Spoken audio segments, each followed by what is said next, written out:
now that there's a little bit of question in the air about are we going back into a war? Is this a temporary bombing or is it going to be full-scale war again?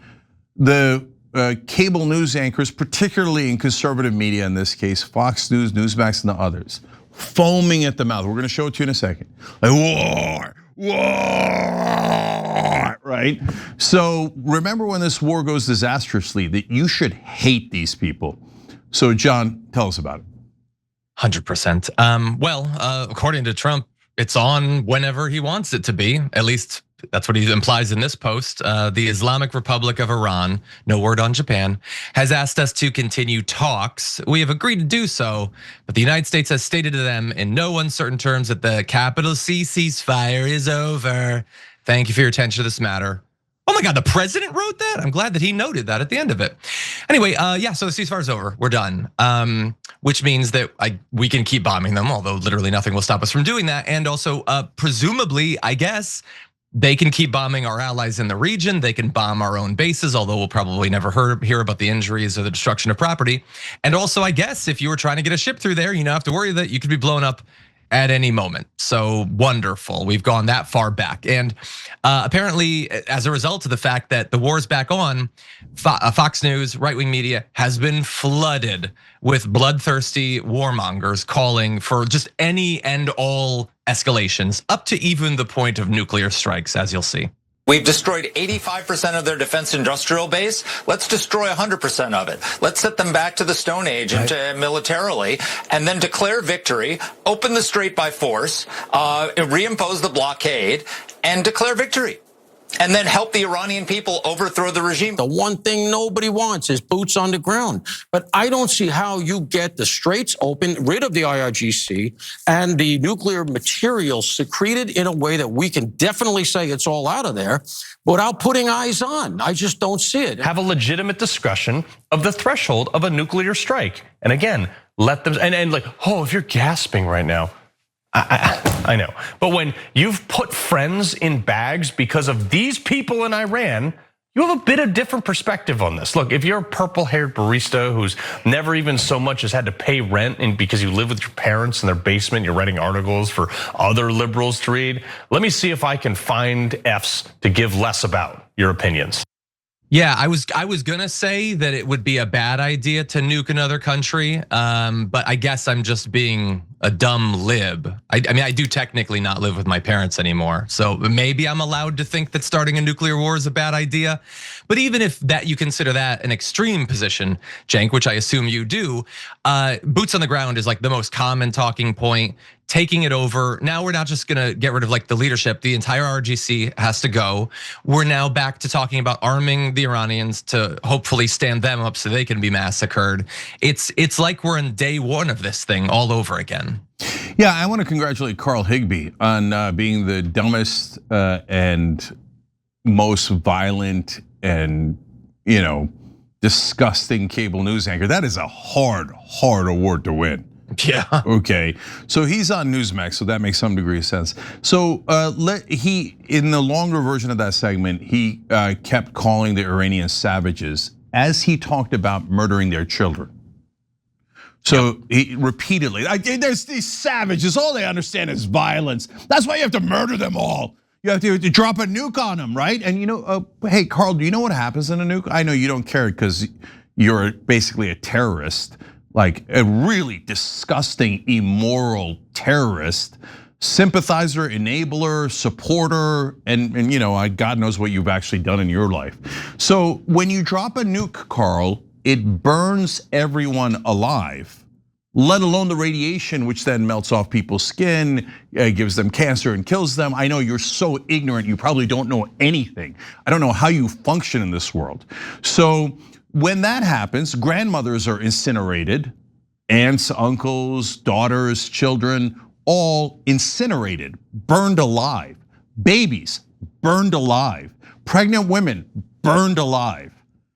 And this Carl, I guarantee if you ask that moron Carl Higbie, like, oh, I'm pro-life, man. Yeah, you gotta make sure women have no rights at all, because I'm pro-life. Oh, but you just said to incinerate pregnant women and babies who were just born. Yeah, because they're savages. They're savage babies. And you don't have to respect their lives. Their lives don't mean anything. You see how we're the good guys? Me and Israel, man. We slaughter and kill all their kids. And that's why they're the savages. Carl, you look like such an idiot. You look like the dumbest, most vicious person I've ever seen. You sicken me. You're not an American. Americans are good, moral, decent people who care about the value of life. We care about human rights. We care about decency. But you're none of those things. You're the equivalent of a Nazi. Nazis say, let's kill everyone. And so that's what Carl Higbie is. He's a piece of crap. He's filth. But all of these anchors, I watch all their clips. I mean, Fox News and all the right-wing cable, it's unbelievable. Let's bomb it back to the Stone Ages, says a guy from the Stone Ages. We'll just open the strait by force. So guys, I just want you to remember this. So look, we get it. They're evil people. Everyone you just saw in those clips are the most immoral people in the country. That's why Rupert Murdoch and the other owners of those stations were like, we need somebody who has no brain at all, but is like deeply evil. So we can make them cable news anchors so they can tell everyone that we have to go to war for Israel no matter what the costs are to the American people. Get fellow Americans killed on behalf of Israel, make them spend trillions of dollars on behalf of Israel. Oh look, there's Carl Higbie, he's perfect. His IQ is 0 and he's one of the most immoral people in the country. Perfect, let's put him on air, right?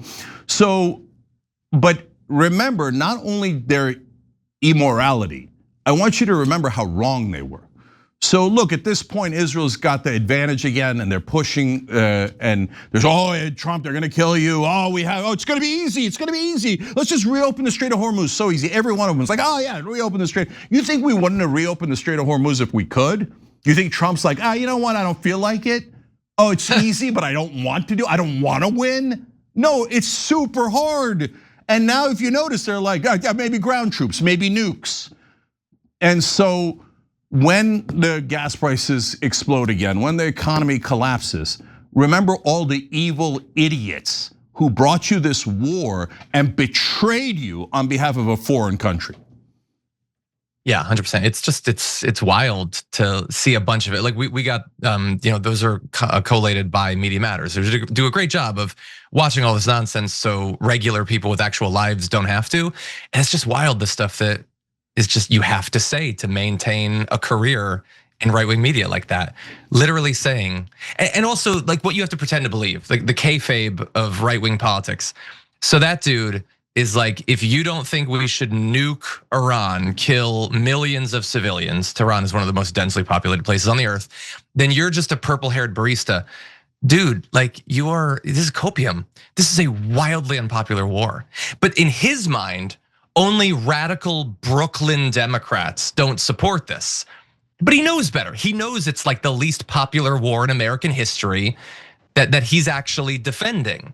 But again, if they don't say this stuff, they will be fired. For the reasons that you've described. It is a pathetic and sorry existence that they live. The stuff they either have to pretend to believe so that they don't get their asses, thrown out on the street, or the stuff that they're actually dumb enough to really believe. I don't know which of those is more pathetic, honestly. I think it's a pretty tight race. I just one quick comment before we go on. Like, guys, he's saying basically, if you have purple hair and you're a barista, that you're worse than a guy who just suggested murdering millions of innocent people and their children. Yeah, I'll take the purple hair barista any day over an animal, a moron, and a traitor like Carl Higbie. Yeah, I want to make one quick final point. Think about what they're making clear without saying explicitly. Donald Trump has so screwed us over with this stupid war that according to this guy, the only way out is we gotta nuke them. Just to get back to the status quo that we had 4.5 months ago, when the strait was open and ships could go through and the price of oil wasn't skyrocketing and all that. Donald Trump has so effed us over that we have to remind everyone that we're the only country who's ever done it. We'll do it again. We'll kill millions of people to save Donald Trump from this titanic, monumental failure that he's nose planted us into. Every time you ring the bell below, an angel gets his wings. totally not true. But it does keep you updated on our live shows.